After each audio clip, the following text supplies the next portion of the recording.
Calling all pilots. Imagine starting your morning on a bush trip carved into the African wilderness.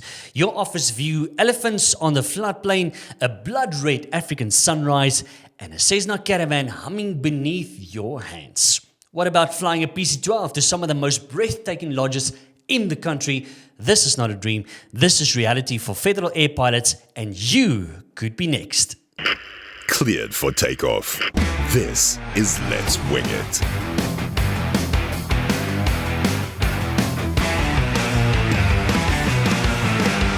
And Megan Nel, a Charlie 208 captain for Federal Airlines, she joins us and she tells us a little bit more. Thank you so much for having me. Is this your first time in a podcast studio? It is. All right, how's the experience been up until now? Don't be too honest though.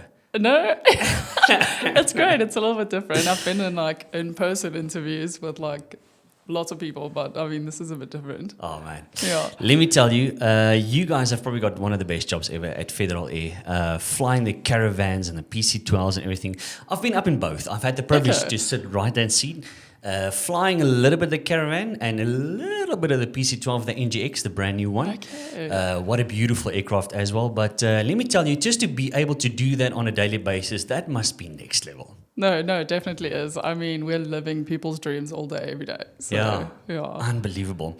So what's unique about FedAir's fly experience, especially the bush operations? No, I mean, it's completely different to what you learn every day. I mean, we're flying in rugged environments, different winds, different runways. I mean, we're doing things that you kind of prepare yourself for every day. And it's just great. So, I mean, we get the best of both worlds. So, it's insane. I actually watched some of your videos that you post on Instagram as well. We're going to put up an Instagram handle as well, so you can go check it out. She's got great content on there. But a typical day for somebody like you, I mean, flying into luxury lodges and in the Lowveld and so on, I mean, that must just be unbelievable. No, it's really nice. I mean, when I first started, I'm from Cape Town, actually, so I hadn't even seen a giraffe before I came here.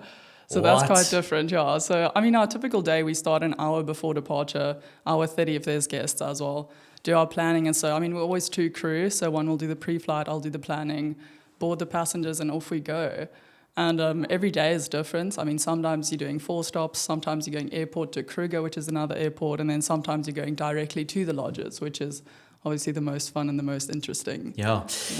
Here's the question. I mean, again, for you guys, flying an approach, it's not a typical flying into OR Tambo, Cape Town International, or even Vonneeboom. I mean, there's a lot more that goes into it because, I mean, there's wildlife onto the runways and there's a lot of things you need to consider. Tell us about that. Have you had any stuff like that, like having lions on the runway or stuff like that? Yes, no, of course. Yesterday, I actually had a herd of zebra. It's usually quite a standard thing. We do have clearing vehicles every day. So as long as you're there on time, they should be there on time clearing it for you. But I mean, we have zebra. Wildebeest are actually the worst because they come back every time. Elephants and rhinos don't tend to move. And then, I know a few of our other pilots, we've had leopards and lions, which is pretty cool as well. Yeah. The crazy thing I think about a zebra is having more lines and it might look like center line. That was a bad joke. Anyway. I've had it on the threshold, and you're like, is it zebra? Is it the threshold? We don't know. Serious? Wow.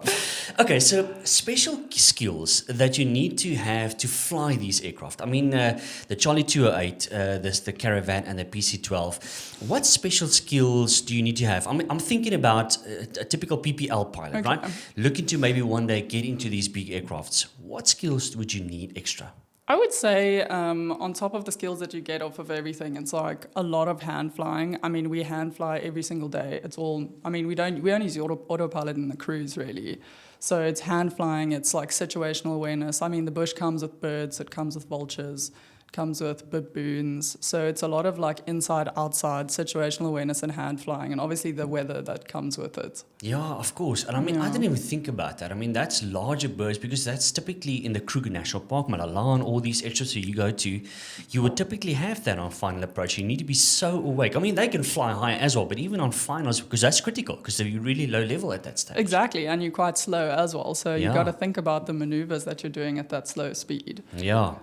So how does FedAir ensure top-tier service and safely in these unique environments? So most of our flights come out of OR Tambo as we fly out of Johannesburg to the bush. So, I mean, we have quite a luxury service from the get-go. As soon as you walk into the terminal, it's basically like your safari starts in the air. You walk in and you kind of forget about your luggage, you forget about everything. The food's there, everyone's helping you. It's like stepping in at a lodge, but you're not even there yet. Yeah, I've seen some clips of your offices. I would love to go and attend at some point. It looks so cool. I mean, even the buses and stuff, the facilities are really next level. Can you believe it? I'm talking about the buses. It's the same as the Caravan, the bus. No, I'm just kidding. Right. So Fede, and I mean, just being part of the team, how do they make it rewarding, both for like to attend a Fede flight, both for you guys as the crew and the pilots, and also for the clientele? I mean, it's really rewarding for us. I mean, we're meeting different people every day from different places, foreigners. We get to see different places, as well, being the runways, different animals. So like, I think it's really enjoyable for us from point of view. I think for guests, it's really enjoyable because they start the safari, like I said, from the moment they walk into Fede. I mean, we have the thatch roofs, we have everything, the whole safari vibe. And their safari is basically from the air already. I mean, we're telling them where to look, we're telling them what they'll usually see. So I think it's quite an experience from being a guest as well. So for pilots wanting to get into this, right? I mean, especially bush operations. Firstly, what do they need to know before we get to the career and how it can progress from that on? What would you say to get into that? What do they need to know? I think you need to know, obviously, what you'd like to do. I mean, you need to know if this is something that you want to do in the future. If you really do like hand flying. Also, like if you're looking at going to the airlines one day, this is like a fantastic sort of entrance because we fly ILSs, we fly IFR, we also fly VFR. So every single day we're doing ILS approach or departure straight into the bush and then vice versa coming back. So, yeah, being prepared, I reckon. Obviously, minimum requirements, you would need to have your instrument rating? Yes, absolutely. Okay, so that is absolutely bare minimum. Absolutely. Right, yes, okay. And then obviously single engine operation. So if you've got a single engine IFR rating or IR rating, you should be fine. Yeah, absolutely. I mean, that's the bare minimum that you're required to get in. Okay. Since we're flying IFR every day. So you mentioned a little bit earlier about trying to get into the airlines, right? So progression from Fede going into path 135, 121 operations, going forward in your career. What would you say is the career? What does it typically look like for a pilot career-wise? So Fede with the Caravans, we're obviously part 135, which is the less than 12 packs. So from there, we also are partnered with Fastjet Zimbabwe. Okay. So that's more our 121 department. So we do have quite an advantage that we can move from 135, which would be our Caravans, PC-12s and 1900s. You can then move on to the E145 as well. Yeah. Tell me a little bit about all the airships that you fly to, because I mean, I've had the privilege to fly to a private farm strip. Okay. I've been to Malalan once. It was insane, just flying over the mountains and then starting at top of descent. But where do you go to? Where have you been to that maybe stood out to you personally? My favorite places to go would be, I'm not sure if you know Satara in the Kruger area. Yeah. Isn't that where the famous, what's his name, the White Lion? I'm trying to think of him now. I've heard of that. Isn't it, his name, I forgot his name now. But anyway, isn't that where, I think it's in Satara, is that area, I think so, yeah. Yes. Beautiful place. No, that's beautiful. It's very dirt, very grass. It's quite... There's nothing. You're going in there and it's literally coordinates based because there's no visual reference. Wow. Yeah. Wow. And how's the strips maintained? Actually really good considering that it's mostly dirt and grass. I mean, we have guys that are consistently checking them, trimming them. I mean, we have to report them all the time just to make sure that they're in condition for us as well. Yeah. Tell me about your personal journey up until here, right? Let's get into that. Okay. Where did you do your license? So I actually did my license in Stellenbosch in Cape Town. Yeah. Nice. Yeah, on the Foxbat. Yeah, beautiful craft. Yeah, so I was the Foxbat girl, but yeah. So yeah, I flew in Stellenbosch. I did a little bit of, everything up until my IFR com. Finished that. And then I flew a little bit in Botswana as well. A little bit of freelance up there. And then after I was in that bush for the first time, I thought to myself, no, this is definitely what I want to be doing. Yeah. But obviously captaining, you've got your ATPs, everything written as well. How long did that take you? So I actually don't have my ATPs yet. What? Oh, so you can become a captain without that? Yes. I was not aware of that. Yeah, so they do encourage you to write your ATPs, obviously, so I'm busy with them, but not complete yet. Okay. Yeah. So what are the minimum requirements at Federal Air to become a captain? Okay, so to become a captain at Federal, you're looking at 750 total time minimum or 200 hours on the van. Okay. Obviously, you need to have both. So Yeah. so if you already have the time, you need the time on type or vice versa. Is it a difficult aircraft to fly, the Caravan and both the PC-12? Do you find it a difficult aircraft, let's say compared to a Foxbat, for instance? Okay, well, I would say the biggest thing from moving from something so light to something heavier is speed control and like power and momentum control, inertia. So that was like a bigger thing for me, is realizing how much speed I actually have and how much power I don't or do need when I'm coming to the final approach.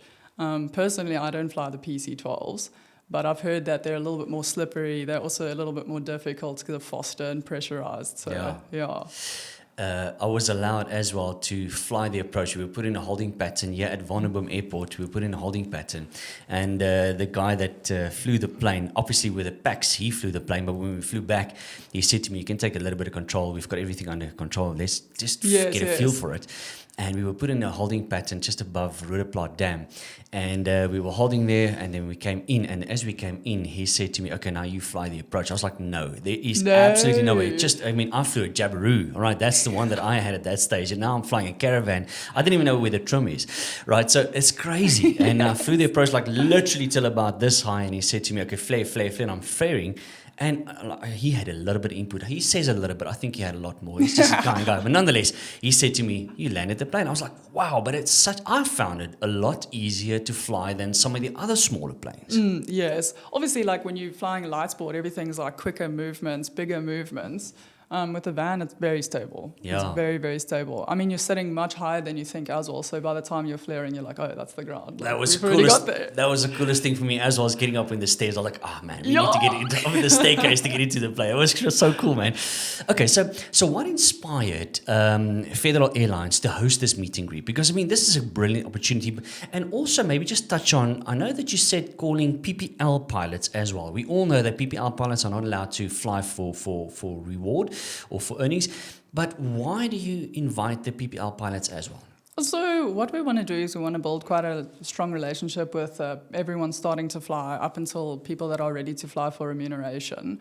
We're looking at doing it more of like a sort of like a roadshow type of vibe, introducing everyone to what we do, the caravans, and the journey that you can take forward, so that you don't have to be pushed or pressurized to doing almost directly in the airlines if that's not specifically something you want to do from now.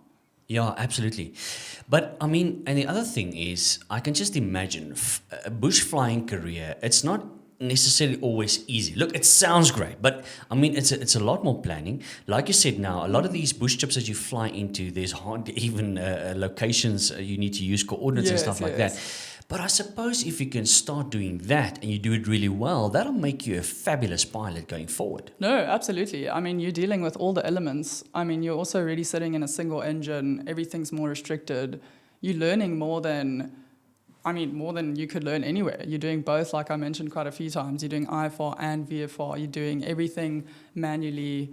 So there's such a big learning curve. Yeah. And it's great for the airline stepping stone because, I mean, you're doing everything that you would do in an airline. You're just doing it at a smaller, quicker level. Yeah.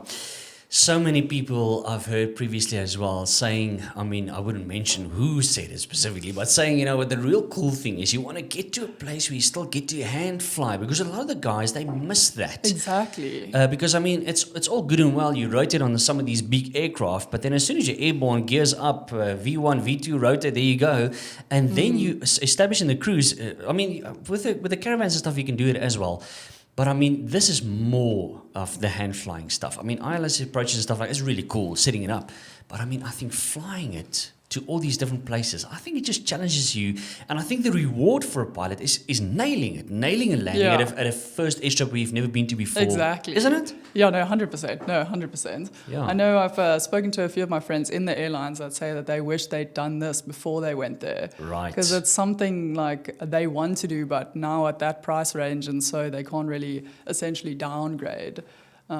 So yeah, I'm just so grateful that I got to get this opportunity and do this, and like I just want everyone else to do it as well because it's just so amazing. How many hours have you got in the caravan now, more or less? So I probably have like 600 or 700 hours on the van now. So funny. I mean, these oaks, they all just count the hundreds. I'm still counting the decimals at this point in time. Decimals.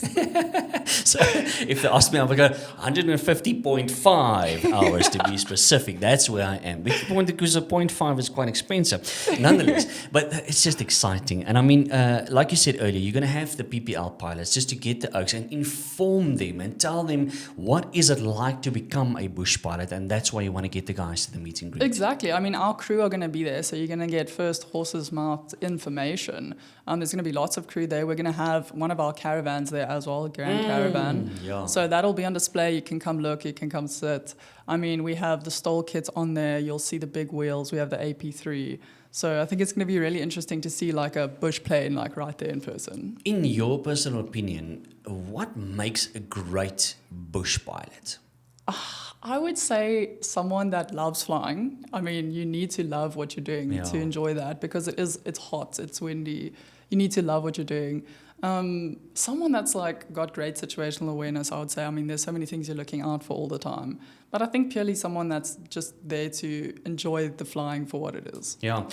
Look, the lucky thing about a Caravan and a PC-12, it's a very capable aircraft, but I mean, still you need to do proper planning. I mean, density, altitude, and all these things is critical for your guys' operation. But I'm sure that Federal, I don't know exactly how you guys work, but I'm sure that you'll have very good systems and software and stuff in place to assist the pilots in calculating and making the safe decisions. Absolutely, absolutely. I mean, we have online planning beforehand. Everything gets printed out. You have to sign that you've read the note terms, you've got the weather, you're briefing everything beforehand. We have our iPads, we have flight before that. Yes, all our weights and balances worked out for every single leg, every group of passengers, group of luggage. So you know exactly what's going on there before you even go. Yeah. Is there one flight that stands out for you personally? That you've enjoyed the most? I'm putting you on the spot yes, here. Yes. Okay, I did what we call a 601, which is just our call sign for that. So that's when you stay for about 5 days in the bush, you live in the bush on rotation, and you get put on with the same captain or the same first officer for the entire rotation. And sometimes you just form such a great bond with that person. You're listening to music, you're throwing it. Like, it really feels like you're back to our building. You have some great guests on board. Like, just the immaculate vibes of like a great 601 will just make me want to do it forever. 601, I'm going to remember that. Okay, so typically, what can a pilot expect, right? For you guys, now you're coming into land, let's call it Satara, right? Okay. And now you're landing in there, you're dropping off the guests, but you're going to stay over. I think Malalan might be not the best because it's fairly close. But I mean, if you had to stay over, what can pilots look forward to on a trip like that? What do you guys do? Do you guys sit in a hotel room and watch YouTube videos like Let's Wing It, for instance? Or what do you guys do typically? So if we're staying in, like you said, Satara, if we're staying in the bush, I mean, you're typically going to the lodge itself, which is so rewarding. I mean, you get to eat the lodge food, which is definitely top 10 on there. You get to see all the animals. You get the game drive on the way to the lodge. Sometimes you're lucky and you get an actual game drive as well, which is just amazing. Yeah, that is next level. Exactly. We went on a night drive as well. Oh, really? That was so cool. I really enjoyed that as well. That is highly recommended, by the way, for anybody going out that way. That was actually quite fun. So why would somebody come to the meet and greet to speak to the pilots specifically? Like, what advice would you be able to give them? What do you typically get on a day like that? And what questions do you typically get from younger pilots, aspiring pilots? Yeah, so I mean, we obviously want them to come speak to us. If it's something that you're interested in, I mean, you're getting the information straight from our crew. You're getting proper information. Questions we usually get is, how often are you flying? What does your schedule look like? How often are you at home? I know that's quite a big thing for people that are obviously established in relationships and they're the only one flying. How often are you at home? What kind of hours are you getting per month, type of thing. So, yeah, that's mostly the questions that we're getting. Can we touch on some of that? I mean, flying for Federal Air and for any charter company for that case, I mean, like you said now, it's a lot of time away from home. It is reality. But I think anybody going into flying and becoming a pilot, I think most of the guys are aware of that. Yeah, you really know that. Yeah. So you do get to find that. But then typically, how many hours would you typically get to fly if you become let's say, first officer for Fed or junior first officer? And by the way, how does those ranks work? So we have first officer, and then from first officer, it just goes straight into captain. We obviously have restricted and unrestricted. So if you're a first officer under 100 hours on type, you'll have to fly with a qualified restricted or unrestricted captain. So someone who has more than 50 hours as command already. Yes. So you have to fly restricted with unrestricted, and so they partner them like that. Yeah. Why would you say that anybody would want to fly for FedAir? Well, I would say that if I had the option to do it all over again, I would do it exactly how I've done it again. It's definitely one of the best decisions that I've made, and the best people that I've met, and the crew is amazing, and the company's amazing. I mean, I don't ever feel unsafe. Every time I land back at the airport, there's a maintenance guy asking me, is everything sharp? Wow. Yeah, it's okay, so very- that's critical. Yeah, like I do know that for a fact when I'm getting in that van, that van is perfectly sought after. Yeah. Yeah. Fantastic. Right, for the invitation for everybody watching this now, right, what would you say? Why would they want to attend? Why would they want to come on Friday? I would say come because the Caravan is flippin' cool. Like you want to come see it, that's for sure. Yeah. Come see a turbine. And definitely come learn about it. Come see what we do. We'll show you some pictures, some videos. And it's the perfect opportunity to hand in your CV and just see where it goes. How difficult was it for you to do the turbine rating? Not that difficult. I mean, you kind of understand it. It's just got a bit of a delay when it comes to piston versus piston. Yeah. All right. Okay, well, there you go. Right, so go and attend the event. The info is on the screen now, so go and check it out. It's going to be fun. We're all going to be there. I'm going to be there as well. Would like to come and get to meet all the team at FedAir as well, because you always see the amazing videos and footage that you guys post online as well. Megan's details is on the screen now as well. Go check out her cool videos. She's really a lot of fun to watch on Instagram as well, and it just seems like the ultimate career to follow to become hopefully one day a captain at FedAir, and who knows, we might see you there.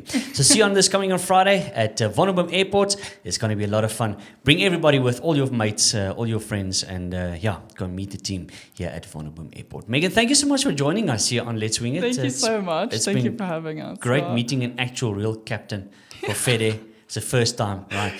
So go check him out and go say hi to Megan. I think she's going to... Are you going to be there? I should be there. All right, I so should be there. she's probably going to be there. She's not going to be at Malalan. Right, okay, there we go. Megan, thank you so much for joining us. Thank you so much for having me. That's it for this episode of Let's Wing It. Till next time, see you. Cheers, bye. Blue skies, tailwinds, and more aviation adventures. See you in the next one.